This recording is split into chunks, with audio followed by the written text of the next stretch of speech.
Welcome back, everyone, to Heroes and Villains HQ. My name's David, and today we're going to take a look at what I think is one of the only good play sets from summer 2025, the Avengers Age of Ultron Quinjet. Before we open this up, be sure to hit the like and subscribe button down below and hit the notification button to stay tuned for more content on my channel. But let's check out the brand new Quinjet.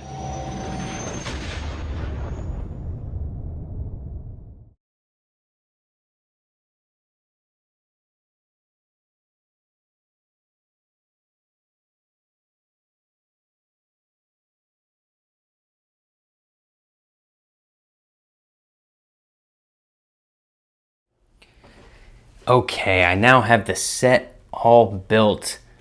Starting off with some of the details of the set, this is set 76325. It was released this August 1st of 2025. It has 1,131 pieces and came in at a price of $129.99.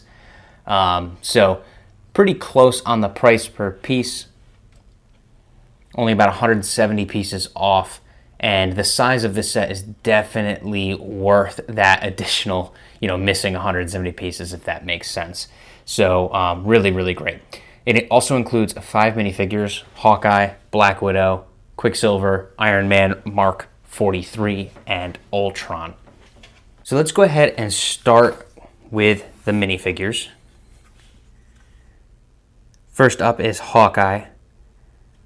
This is obviously the Age of Ultron Hawkeye. This, I believe, is the same one that came in the Age of Ultron battle set from last year. Really great figure, a really great head mold as well. The print is solid. Next up is the brand new Quicksilver figure, and this one is awesome. Really great torso printing. You can see right there the texture of that and the nice white hairpiece. Does also include a swappable head, just, a smiling face. Next up is Age of Ultron Black Widow. Again, this is a repeat figure, but a good one nonetheless. She also includes a swappable face. This is the same face that they've been using for Black Widow for some time. Again, a solid figure. After that, we have the Iron Man Mark 43, and this, again, is with the new helmet mold. So you can see the face there with the Jarvis interface. A standard Tony Stark head. Overall, the printing of this suit looks great.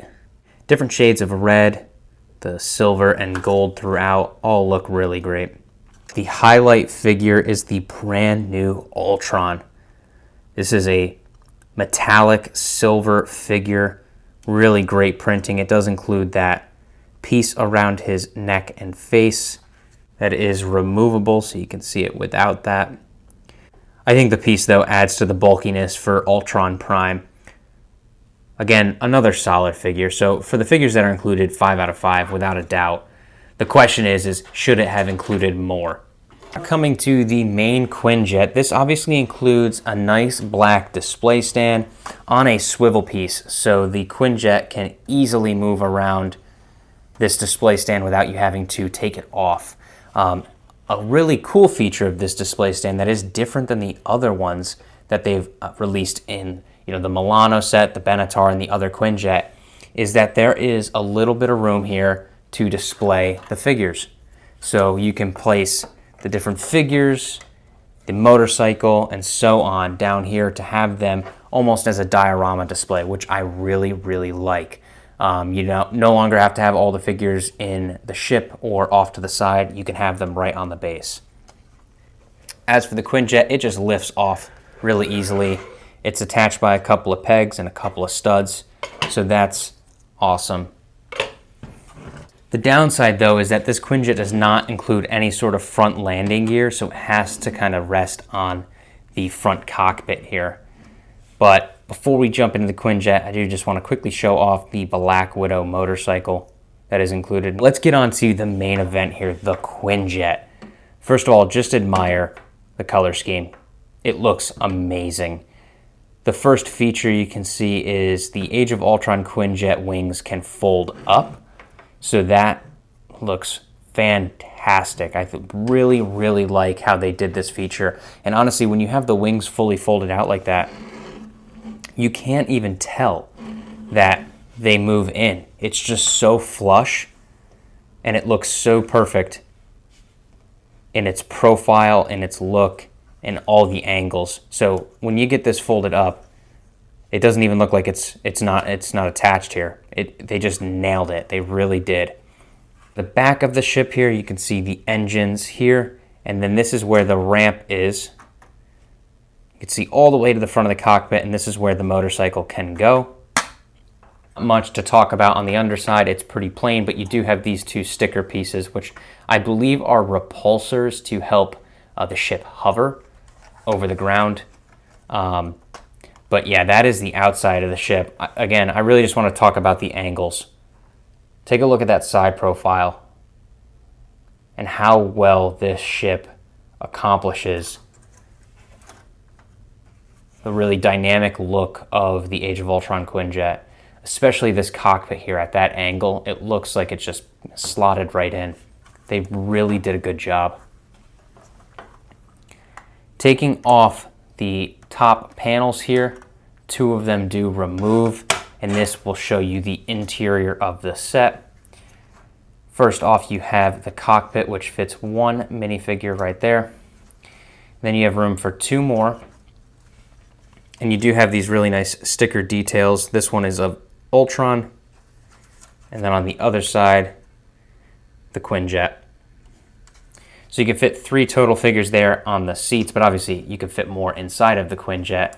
That's because there is another compartment back here. Again, taking a look in the back, you can just see that there's room, for a couple of accessories on the clips, but plenty of room for more figures should you not want to put the motorcycle in there. But you can see that just slots right in. So when you're in battle, you can just have the motorcycle come right out the back of the ramp and into the fight against Ultron.